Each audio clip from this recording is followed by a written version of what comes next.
In the coming years, the wealthiest generation in history, the baby boomers, will pass away. It's a natural part of life. When this happens, over $90 trillion will be passed down to younger generations in the United States alone.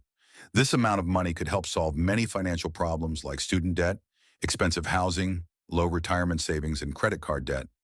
But this big shift in wealth may not help in the way people hope. In fact, it could make things even worse. Many experts say that the idea of a great wealth transfer is more of a dream than a real solution. Right now, this transfer is already starting. Baby boomers are giving an estimated $70 trillion to millennials and Gen X. Boomers have more wealth than any other generation. In America, they control around half of all wealth. Some reports even estimate that they hold up to $78 trillion. The difference depends on how wealth is calculated, but either way, boomers clearly hold the most. This has caused problems for younger people, who are now poorer than their parents were at the same age. Some people think that once this wealth is passed down, it will solve the money struggles faced by the next generation. But that idea is not realistic. Relying on an inheritance to save your financial future is risky. A survey showed that 70% of young people expect to receive an inheritance, but only 40% of parents actually plan to leave one. That means 30% of young adults could be depending on money they will never get, and they may not find out until it's too late to recover. There are also bigger problems with the wealth transfer. First, not all wealth is equal. About $7.4 trillion is held in private businesses. These include small companies like HVAC services, machine shops, medical practices, and repair businesses. These businesses are hard to value. If someone owns a company that makes $200,000 a year and it's in an industry with a valuation of 5 times earnings, then the business could be worth $1 million. But that's only if someone is willing to buy it. When all these boomer-owned businesses are passed down, many will just disappear because their children can't run them.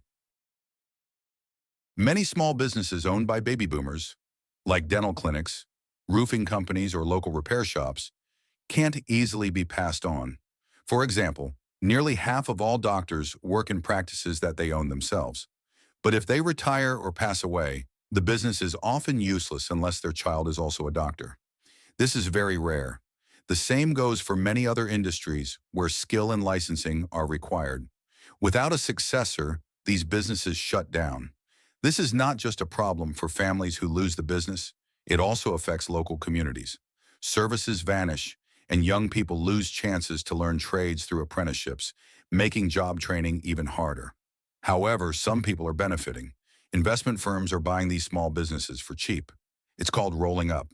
They purchase many small companies and merge them into one larger company. These new companies hire lower-paid workers to do the same jobs, aiming to increase profits. Websites like BizBuySell, BizQuest, and BusinessBroker.net are now full of businesses for sale by retiring boomers. Most are hoping to get something before they are forced to shut down. There's another issue. A lot of private wealth is locked up in just a few very large companies. The 50 biggest private companies in America are mostly owned by baby boomers. Without public financial data, it's hard to say exactly how much they're worth, but experts believe it could be around $2 trillion. That's nearly half the wealth in this category, owned by just 50 companies. Unless your family name is something like Bloomberg or Coke, this wealth won't affect your life. Boomers also own about $17 trillion in things like boats, cars, appliances, and other valuable goods. Some of these can be sold, but many will become a burden. They cost money to store, maintain, or dispose of. On paper, they look valuable, but in reality, they're often just extra costs. Pensions are another example. A pension might seem like it's worth $1 million, but that's only for the person receiving the checks. When they pass away, most of that value disappears, so a large chunk of the great wealth transfer won't actually reach the next generation in a useful form.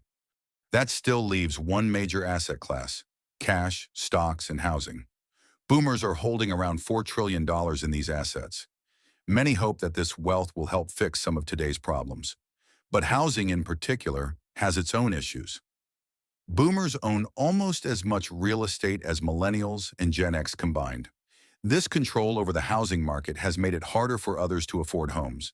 A survey by Redfin found that many people today are struggling to pay rent or mortgages.